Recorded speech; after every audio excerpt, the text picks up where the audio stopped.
What if your identity was the new global currency? An idea so ambitious, it's backed by the CEO of OpenAI. Worldcoin is building a global proof-of-personhood network by scanning millions of eyeballs. Is this the key to universal basic income and a bot-free internet, or a privacy nightmare in the making? Let's dig in. So, what is Worldcoin? At its core, it's a system designed to prove you are a unique human. In an age of AI and deepfakes, telling a person from a bot is becoming a billion-dollar headache. Worldcoin's solution is a futuristic device called the Orb. You look into it, it scans your iris and generates a unique anonymous code.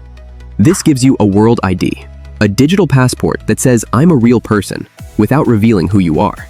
But what's the big picture here? First, financial inclusion. Second, it could be the foundation for universal basic income, or UBI. And third, it's a weapon against fraud, potentially ending fake accounts and Sybil attacks in Web3. For proving you're human, the project rewards you with its crypto token, WLD. Now for the part you're here for, the tokenomics. Is WLD a good investment?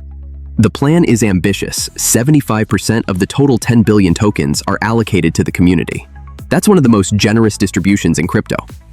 After 15 years, inflation is capped at a tiny 1.5% annually. But here's the catch. This creates massive sell pressure. As of mid-2025, about 1.3 billion WLD are already in circulation, with millions more hitting the market every month from airdrops. On top of that, early investors and the team have their own tokens unlocking. This pressure is real. After launching, WLD's price tanked nearly 90% from its peak as early recipients cashed out. So the million-dollar question is, can demand for World ID actually outpace this constant token inflation? So, is adoption keeping up? The numbers are impressive for a young project.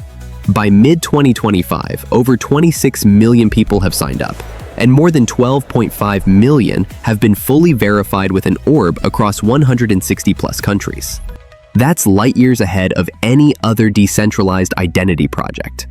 And they're scaling hardware fast. They're built on a tech stack designed for scale, running on Ethereum's Layer 2 ecosystem via Optimism. But let's be real, daily on-chain activity is still low. Most users claim they're free tokens, and that's where the story ends. The challenge is converting them from speculators into active participants. But you can't talk about Worldcoin without addressing the massive controversies. This is where the investment case gets muddy. First, regulators are breathing down their necks. In 2023, Kenya temporarily suspended the project. Spain, Portugal, and Hong Kong also hit the brakes. Second, the ethical questions. Critics, including a report from MIT, accused Worldcoin of using deceptive practices. And finally, centralization risk. As Vitalik Buterin pointed out, if that hardware can be compromised, the entire system is at risk. Despite the risks, the biggest names in venture capital are going all in. Andreessen Horowitz, A16Z, and Bain Capital Crypto just invested another $135 million in 2025. This is the ultimate high-risk, high-reward play. On one side, you have the smartest money in tech pouring in. On the other, you have top crypto minds like Vitalik Buterin urging extreme caution. It's a battle between a utopian vision and the fear of a dystopian surveillance tool. So, is Worldcoin a long-term hold? The bull case is clear. The bear case is just as strong. Right now, it's a bet on execution. The fact that top VCs are doubling down on the lows is a powerful vote of confidence. This isn't financial advice, but Worldcoin is one of the most fascinating experiments in crypto. It's either going to change the world or become a cautionary tale. What do you think? Is Worldcoin the future, or is it already over?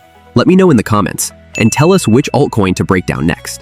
Don't forget to like, subscribe, and hit that notification bell. See you next time.